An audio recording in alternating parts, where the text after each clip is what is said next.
Hi everyone, it's your boy Zach. So on my other channel, I had a book, Daredevil, the Man Without Fear, a miniseries from Frank Miller and John Romita Jr.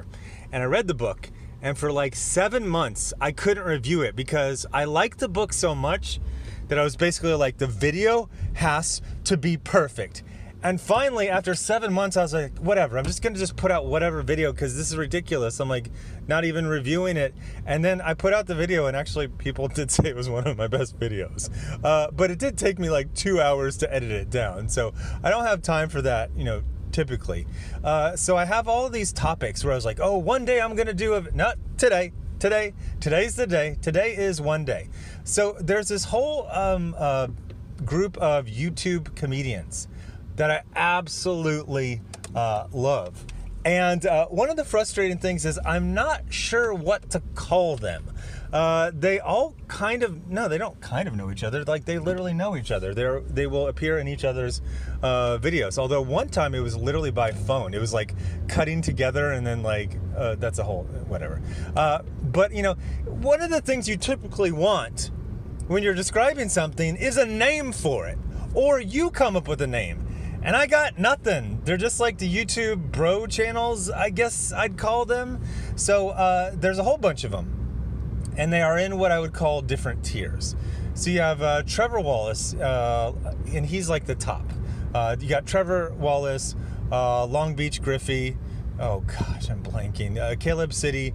There's a bunch of RDC World 1. And it's mainly guy humor. Mainly, almost exclusively non-political. A lot of it revolves around anime, manga, and just kind of hanging out in your house, like stuff that would happen at home or walking around the block. I know that sounds incredibly unfunny, but these guys are hilarious. And to talk about a joke without showing it it's like, describe what this flower smells like without using words. Can I make sounds? No. Okay. This flower smells like... Okay, yeah. So one of the things I like so much about this is with comics, I speak about how it's so frustrating to me that people get into comics who have no real interest in them, didn't grow up reading them, but they see it as a bus stop to Hollywood. Now, when I first started noticing these comedians, the first thing you say is like, oh, they're about to blow up. They're going to get a Comedy Central deal. And some of them have gotten like little like web deals with Comedy Central. But one thing you realize is that it's not about them, oh, this is the ground floor. It's like, this is what they're going to do. This is what they're going to do probably for 10 to 15 years. And then they'll be 40 and they'll, probably be able to retire off of all the money they made if they've saved it all and they've invested it all. So their comedy is very simple. It's identifiable. It's relatable stuff. Again, so I'll just describe the things I like because I'm not going to be able to describe the comedy. One of the things I really, really like is they collab a lot.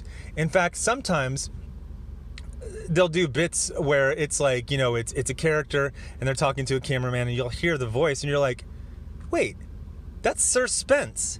He's just being a cameraman, but the cameraman is actually the straight man for the comedy routine. So they're good collaborators. In one video, it'll be on one person's channel, and I'm guessing they get most of the money. One of the things I'm always curious about is how do they divvy up the money? Because some of these videos get 1 million views or more. So like, is it like, oh, if it's on my channel, we'll do it, but then I'll collab and I'll be on your channel, or do they do a percentage? Some of these people seem to be in, I would call them active partnerships, like Ryan the Leader and Trevor Wallace. Like, you'll hear Ryan the Leader operating the camera and being the straight man in some videos. So you're like, this seems like maybe like they're a partnership where they have something agreed where, you get a percentage or whatever. And then other ones, it feels like, hey, you're going to be on my channel and your pay is the clout you get from it. So I'm always very curious. But the thing is, you pick up vibes from people about they feel like they're being taken advantage of. And everyone's very, very, very positive. Like, they're excited to work with each other. They're having fun. They're successful. And there isn't that sad thing of like, oh, I've just got a YouTube channel. Like, they're like, I got a YouTube channel. this is freaking amazing. And you'll see there's definitely tiers to them. There's like the A-listers where everyone, like, that's where you really get your notice. And then, oh, okay, that guy was funny, I'll go to his channel. Oh, his channel's dead as hell. The funny thing is, sometimes you go to their channel, it's just dead, and then you check back, a couple months later, and they're getting solid, a couple 100,000 views on every video. So I'm realizing that this is a very awkward video because I'm talking about comedy without really describing the type or giving you any examples. I think I'm more describing like the good feeling I get from it. Everyone seems very fun, cool, chill people. And for a while, Trevor Wallace will be my favorite. Ryan the Leader will be my favorite. Sir Spence will be my favorite. Gosh, I'm blanking on her names.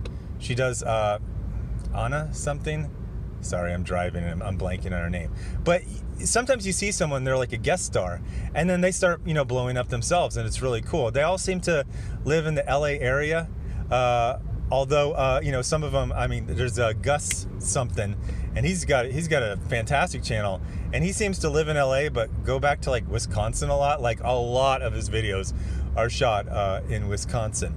So there's this kind of core group that always works together, and then there's sometimes like special guest stars. Like Long Beach Griffey doesn't usually work with other people, but then he appears with Trevor Wallace, and it's like huge. And like I said, there's a similarity to the I guess I would call it like apartment bros. It's like that period of, you're in your 20s, you're living in apartments, you got your bros, you're hanging out. There's some girls around sometimes you can't get them over. Now it does follow a classic trope of extremely average looking men and absolutely exquisitely beautiful women. You can't be an average looking woman and get into this crowd. But the thing about the women is they're actually like legit hilarious. Gosh, I think I'll just give, since I'm gonna blank on names, I'm gonna be like describing a video. It's like, oh, they're all in a park, and like, so in the description I will put what I consider to be classics of this apartment bro genre. I'm just going to call it apartment bros, and that's a terrible name. I am actively looking for people who will give a better name to this group of comedians. Like I said, they're never formal. Like, they're not a formal group like The State. Does anyone remember The State? I love The State. So a lot of the people who were in The State, they went on to very, very solid careers, and a couple of them just disappeared, but most of them are still actively working as comedians, actors, actresses, writers, and they're doing very, very well. There hasn't been any crossover into movies, and I think for the reason is that it would literally be a cut in pay. Like, these people are 25, 26, and they are making very, very good money. There's always this fantasy that everything in Hollywood is done in, units of $1 million. Hey, Zoom meeting. We'll pay you $1 million. $1 million for the follow-up one. When we option your idea, that's $1 million. When it starts filming, that's another $1 million. When it's done, that's another. No. A lot of these deals are in like the single-digit thousands. Like for an option, yeah, it's like, hey, we'll give you $7,500 to option this idea for 3 years. You can't sell it to anyone else. If Spielberg says, I'll give you $1 million, you can't do that. And there's also an option that we get to automatically renew. Like, a lot of these Hollywood deals are trash. These apartment bro YouTubers, they are making more in a single solid video than they would getting an option from a major studio. Also, the times they have crossed over, specifically Caleb City, Comedy Central gave him this deal where he got like 6 webisodes. Now, I'm not saying they were terrible, but Comedy Central had to like Comedy Central it. So it wasn't just Caleb City by himself. It was him in a sketch with like the diversity crew. And it's like, okay, Caleb City is so far above all of these. I don't even think these people are comedians. These are just actors and actresses. It was like, oh, we need one of every gender and race. So it's like, it's his boys. RDCO World 1, I think they're from Temple, Killeen. It's a bunch of black guys and like one Indian guy. And the Indian guy isn't even in it very much. It's a bunch of friends from a neighborhood. They moved, I don't know, feels like I'm stalking them. I know I see them, like, they'll be in, like, they're like in the Pflugerville, Round Rock, because they'll be like at a movie theater. It's like, I know that movie theater. That's in Cedar Park. So they used to be in Temple. When they made it big, they moved down to Round Rock. Round Rock's okay. But I love this stuff. It makes me happy. It makes me laugh. Some of these I have literally listened to dozens of times. I think my favorites I might have listened to up to 50 times. There's some aspects that are kind of local. Like, since they're from California, some of it is like you almost kind of had to live in California. Like, I don't understand what they're parodying. It's like, oh, this is a very specific type of, California personality that they're parodying. But then they'll just do, like, one of my favorite ones is like a guy from the Bay and a guy from LA, and they're on campus and they're kind of roasting each other for, where they come from. And that guy, I wouldn't call that guy, I forget that name, but he's not quite part of the Apartment Bro group. Like, it's a very, very informal group. I do have to say one thing. I get these good vibes from everyone, like they're cool to hang out with, but this one guy, Ryan the leader, he is so good at playing really mean assholes that I'm like borderline afraid of him. I was like, I think this guy might actually be kind of mean. Like, he is just, there's this one where he's talking to a guy who gives out parking tickets. He's like, everyone hates you. And it doesn't even feel like acting. It feels very real. Oh, speaking of acting, they're actually pretty good actors. They do different characters. Specifically, Trevor Wallace has like 7 different characters. But it's different than something like Fairbairn Films, which are very, very funny. Their video about undercover boss in the McDonald's, or Macca's as they call it, in Richie Rich's mansion. That is a comedy classic. With them, they're actually all terrible actors. Weirdly enough, that's part of the fun, is that they're so bad at acting. But the people in this Apartment Bro, they're actually quite good. You also see that it's a real, like, put up or shut up. You'll see people in a couple videos and then they never show up again. And then those are always the people who aren't that funny, don't contribute much, and aren't very good actors. Like, it's a real, like, meritocracy in this informal group. Boy, I've been wanting to make this video for like 6 months, and I want to make sure I don't forget anything. So, okay, so my favorite is probably Trevor Wallace. His deal is, so one of the things that I realize that I'm probably too old for this sense of humor is there's a lot of sketches about, like, dealing with parents and homework. It's like, why are they always talking about homework and parents? I'm like, oh, they're like 25 and their audience is like 15 to 25. It's like, oh, so I'm way too old for this audience. It's funny to me. They're funny. They're very good natured. I like how they collab.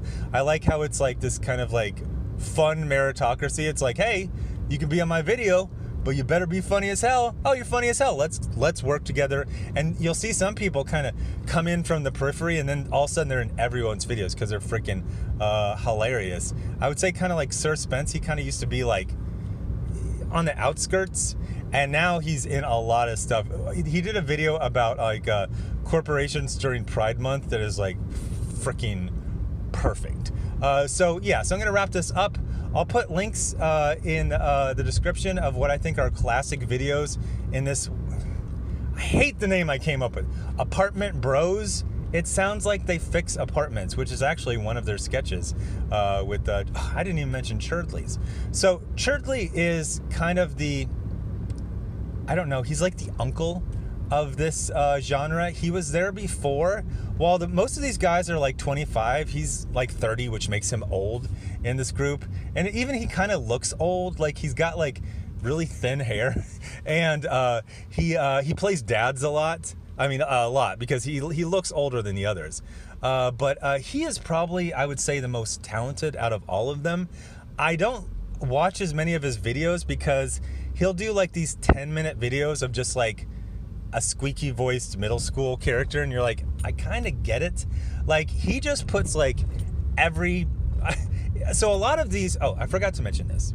While some of these are scripted, a lot of these are improv, or they are improv based on basically like a synopsis. Like, here's the deal, like I call you, but then I call you from a different number, and you have to keep saving my numbers, and I have like a lot of different phones. RDC World One and Caleb City did that. So some of them you can tell that, oh, this feels like they actually have kind of like a script, or they at least had some lines written down. You can tell this in the ones that don't work very well. There's one about, stepmoms that's very funny. So they do one on, I think it was Ryan the Leader's channel, and it's really, really good because probably he was like feeding lines and had a synopsis. The other one was on, Amanda, I think it's Amanda McCants. And while she's a very good actress, I would not say she's as good at improving at everyone else. So it was kind of very noticeably a step down. Oh, so let's talk about Amanda McCants. Amanda, I think that's her name. Anna, I'm pretty sure it's Amanda. Amanda popped up in some of these Apartment Bros videos, and then she started doing her own. Some of them are very, very, very good, but there's a lot of inconsistency. The ones that I like, the ones I tend to watch all of their videos, Trevor Wallace, Long Beach Griffey, is that they are consistently good. They're almost all good, which implies they are heavily editing, and they are also most likely deleting entire videos after they are finished because they're like, nah, it's just... What I'm trying to say is the law of averages will not give you this consistent of a level of quality. The law of averages will give you stuff like Amanda McCant's channel, which has really great videos, terrible videos, and a lot of them just in the middle. So I like the fun nature. I like that they collab. I like the kind of immature, sense of humor. Here's the other thing. They're not woke. In fact, there's a lot of videos that are kind of subtly making fun of woke politics and the pressure and getting canceled. I would say Long Beach Griffey is the one who talks about this the most because he's actively, they have like just tried to get him canceled for years now. So he's pretty salty about it. I don't think Trevor Wallace has gotten a lot of trouble. Most of them don't really do stuff that would really get you in trouble. They're kind of like average people, They're not super salty or controversial, but you can tell they're bothered by SJW and woke and that kind of nonsense. So they'll riff on it and then they'll move on. The other thing I love is it's not like, oh, we're just doing this until we get a Hollywood deal. They live in Hollywood. They know people who got Hollywood deals, and they know most Hollywood deals are shit.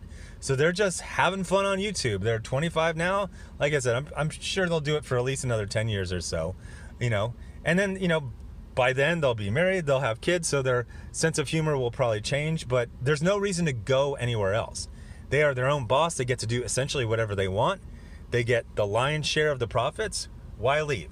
One thing I almost forgot to talk about was the living conditions / shooting locations of the videos. So most of these videos are filmed inside apartments and houses, or immediately outside or in nearby parks. And I'm talking about, I just described like 95% of the videos.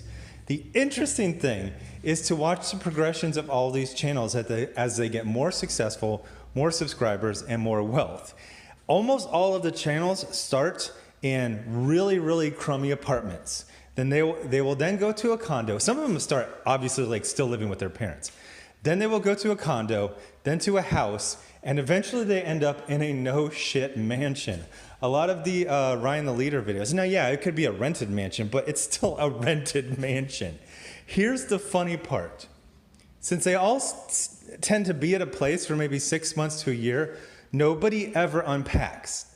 So you will literally see the same box in multiple videos over multiple years that never gets unpacked. They very rarely put stuff up on the walls. They buy, the cheap couch from IKEA or Walmart. So these guys are millionaires. They always bump up their lifestyle and their address and their zip code, but nothing else. It's like the same trash furniture and a bunch of stuff just in boxes in the living room. Anyway, once you start noticing that, you never stop noticing. This is another weird thing. When I was talking about they don't get, quote, mainstream success because they get more success with, their own YouTube videos. If you watch a TV show, a character over an entire year will not only have the same haircut, but the same hair length. With these guys, they'll just grow their hair out, cut it, grow a beard, shave it, goatee, dye their hair. So like they look different every few months, which, you know, growing up with sitcom television or even like Saturday Night Live, an actor on Saturday Night Live will have the same haircut for the entire season. There's no real reason for them to have the same haircut, but they will. You never see an actor, you know, start out the season with short hair and by the end of the, you know, season, he's got like a mullet. That never happens. For some reason, you're supposed to have a look and you keep that look. So it's very kind of odd, but like natural and human just to see like, oh, they put on weight, they lose weight, they grow their hair, they get haircuts. So anyway, that's it. I'm going to put a list of the videos in the description, and that list will grow as I think of, because I'm very, very excited about people learning about this genre and these comedians. I mean, it's one of my favorite things is to see someone kind of go from being peripheral to being really good. Like that's what's happening with Amanda McCants right now. Her channel's getting a lot better. It used to be pretty small. Now it's doing quite good. So anyway, go check it out. Thanks for watching. Bye.